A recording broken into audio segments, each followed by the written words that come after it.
जय श्री हरि मित्रों, नमस्कार। कैसे हैं आप सब। मैं पंडित गणेश तिवारी स्वागत करता हूं आपका अपने YouTube चैनल सनातन संस्कृति में। मित्रों, आज से मैं आपके साथ जुड़ रहा हूं और जो भी यथा ज्ञानेन जो भी ज्ञान होगा उसके अनुसार आप सभी का जो है मार्गदर्शन करूंगा। आप सभी को जो है आज मैं भगवान सूर्य को अर्घ्य के बारे में बताऊंगा, क्योंकि हमारे गृहस्थ जीवन में जो है भगवान सूर्य का सबसे बड़ा रोल है। हमारे संसार में सबसे प्रत्यक्ष देवता जो है सूर्य भगवान है, क्योंकि जब सूर्य उदय होता है तभी हमारा भी जीवन प्रारंभ होता है। क्योंकि हर प्रत्येक दिन जो है हमारा एक नया जीवन होता है और नया दिन होता है, क्योंकि सूर्य उदय के साथ ही ये संसार जो है प्रकाशमय होता है।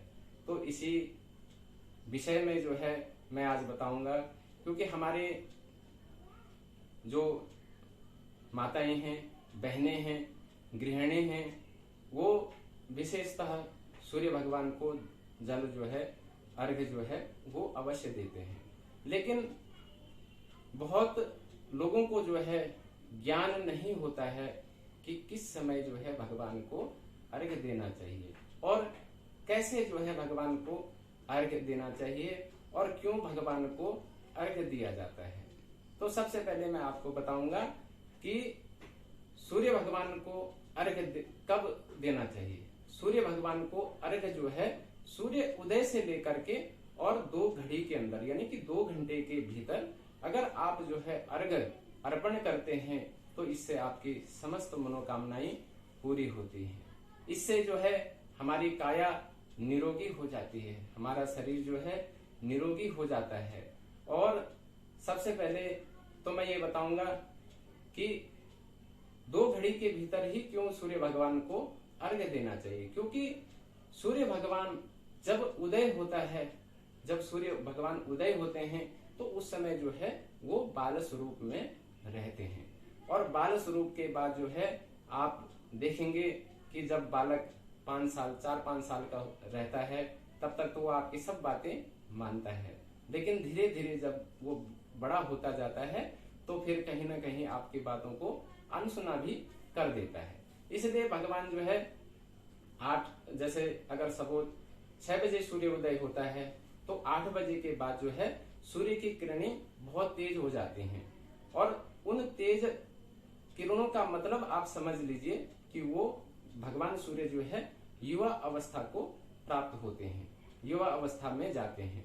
उसके बाद जो है वो 2-3 बजे तक जो है युवा अवस्था में रहते हैं और उसके बाद फिर जो है जैसे संध्या का समय होता है, सायंकाल होता है, वो वृद्ध हो जाते हैं, बूढ़े हो जाते हैं।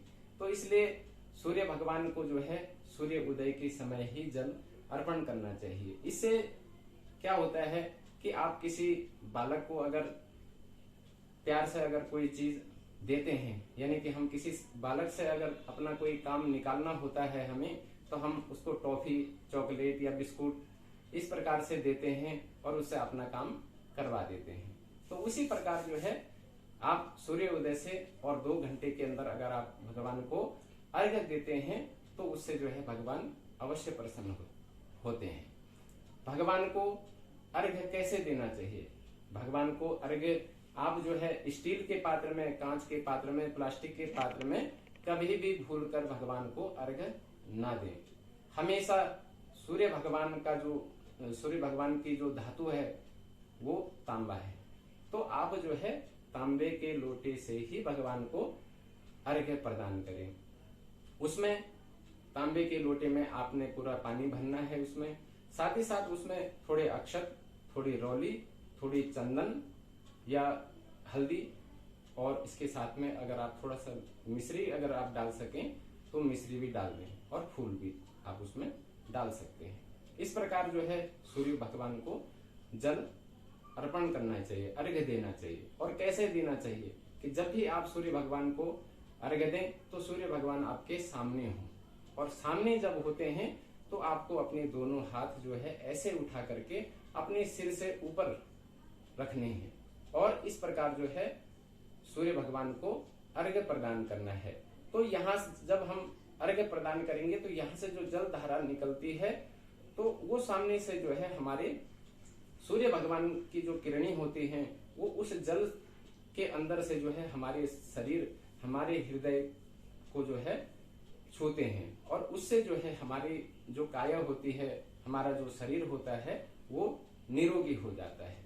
क्योंकि हमारे सनातन धर्म के अनुसार सूर्य ग्रहों के राजा भी हैं और सूर्य भगवान को अर्घ्य देने से कहीं ना कहीं जो ग्रह होते हैं, हमारे अन्य ग्रह होते हैं, वो भी हमें जो है सपोर्ट करते हैं और सूर्य भगवान को अर्घ्य हमेशा देना चाहिए जिससे कि हमारा शरीर निरोगी हो, हमारे शरीर में जो भी रोग हो वो दूर रहें। साथ ही साथ भगवान सूर्य को अर्घ्य देने से हमारे जीवन में मान सम्मान की वृद्धि होती है, साथ ही साथ हमारा यश बढ़ता है और अगर हम किसी सरकारी क्षेत्र में नौकरी प्राप्त करना चाहते हैं तो कहीं ना कहीं सूर्य भगवान को जल अर्घ्य देने से मनोकामना पूरी होती है।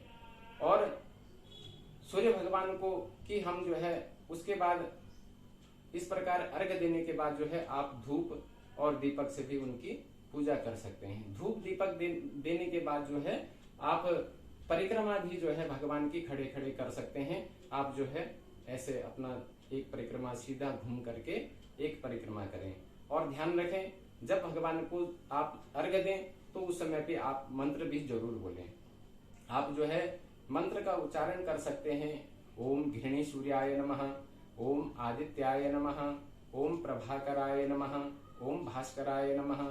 इस प्रकार के अनेकों मंत्र हैं, आप किसी भी मंत्र को बोल सकते हैं और इस प्रकार जो है आप भगवान को अर्घ्य प्रदान करें। इस प्रकार भगवान सूर्य को अर्घ्य देने से जो है नेगेटिव ग्रह जो होते हैं हमारे जीवन में, जैसे कि शनि, राहु, केतु, इनका प्रभाव भी जो है दूर होता है। अगर किसी की कुंडली में, सबसे पहले अपनी कुंडली अगर आप लोग दिखाते हैं तो उसमें ज्योतिषियों द्वारा जो है आपको बताया जाता है कि आपका सूर्य नीच का है या आपका सूर्य कमजोर है। अगर नीच का है, कमजोर है, तो इस प्रकार जो है सूर्य भगवान को फिर आपको अर्घ्य अवश्य देना चाहिए। और अगर आप सूर्य भगवान को अर्घ्य देते हैं तो उससे जो है आपका सूर्य बलवान होता है। साथ ही साथ सूर्य जो है पिता का कारक भी है।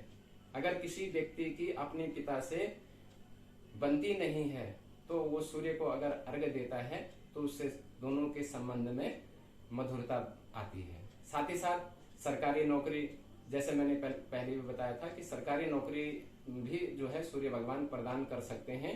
अगर आप सच्चे मन से अगर उनको आप अर्घ्य देते हैं तो वो सरकारी नौकरी भी आपको प्रदान करते हैं। समाज में मान प्रतिष्ठा आपकी बढ़ाते हैं, यश भी बढ़ाते हैं। साथ ही साथ सूर्य अगर किसी की कुंडली में कमजोर या नीच का हो तो गाय को रविवार को जो है गाय को गुड़ के साथ जो है रोटी अवश्य खिलाएं, तो इससे आपका सूर्य बलवान होगा। साथ ही साथ और भी उपाय हैं।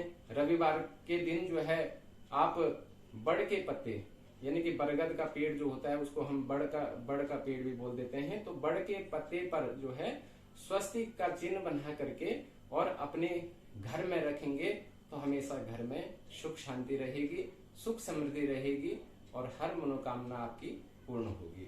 साथ ही साथ रविवार को जो है ध्यान रखें, रविवार अगर आपका सूर्य कमजोर है तो रविवार को धन संबंधी कार्य न करें। अगर आपको किसी को धन देना है या किसी से धन लेना है तो रविवार को न लें। इससे क्या है कि घर में दरिद्रता का वास हो जाता है। इसके साथ जो है रविवार को किसी गरीब या असहाय, अगर आपको कोई व्यक्ति मिलता है गरीब, असहाय या कोई किन्नर अगर आपको मिल जाता है तो आप उसकी सहायता अवश्य करें। उसको कुछ भोजन कराएं या उसकी कुछ न कुछ आप सहायता करेंगे तो इससे भी आपका सूर्य जो है मजबूत होगा, बलवान होगा और जिससे कि आपके कार्य अवश्य बनेंगे। रविवार को जो है शुभ मुहूर्त में, रविवार को शुभ मुहूर्त में आपने एक काली हल्दी की गांठ लेनी है, काली हल्दी की गांठ लेनी है।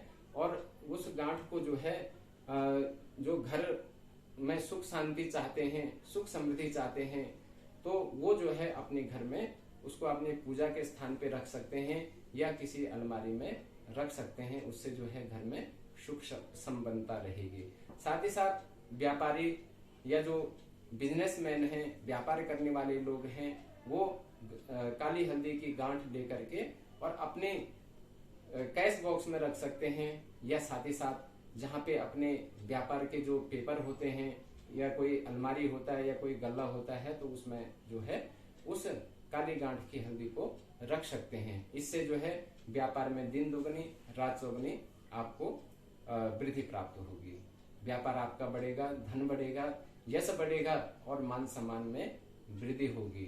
तो मित्रों, सूर्य भगवान हमारे जीवन में कितनी जरूरी हैं, हमारे जीवन को आगे बढ़ाने वाले, हमारे जीवन के विशेष जो महत्व है हमारे सूर्य भगवान से है। वो चाहे हम उनको सूर्य भगवान भी कह सकते हैं, वही ग्रह भी हैं और ग्रहों के राजा भी हैं। और साथ ही साथ जो है वैज्ञानिक तौर से भी अगर देखा जाए तो विज्ञान भी कहता है कि अगर आप सुबह उठ करके सूर्योदय के समय जो है सूर्य भगवान को अगर अर्घ्य देते हैं तो उससे आपको विटामिन डी प्राप्त होता है, और जिससे कि आपके शरीर के सारे रोग जो है, रोग कष्ट जो भी होते हैं वो सब आपके दूर हो जाते हैं। नेत्रों से संबंधित परेशानी दूर हो जाती है, हृदय से संबंधित परेशानी दूर हो जाती है, सर दर्द की समस्या दूर हो जाती है। अनेकों रोग जो भी हमारे जीवन में रोग हैं वो रोग जो है दूर हो जाते हैं। और इसके साथ ही साथ जो है भगवान सूर्य आप सभी के जीवन में यश मान सम्मान बढ़ाएं और आपके कार्यों में उन्नति प्रदान करें। इसी के साथ आज के कार्यक्रम में बस इतना ही। फिर अगली बार आपके लिए कुछ ज्ञानवर्धक चीजें सनातन संस्कृति के द्वारा मैं आपके सामने प्रस्तुत करूंगा।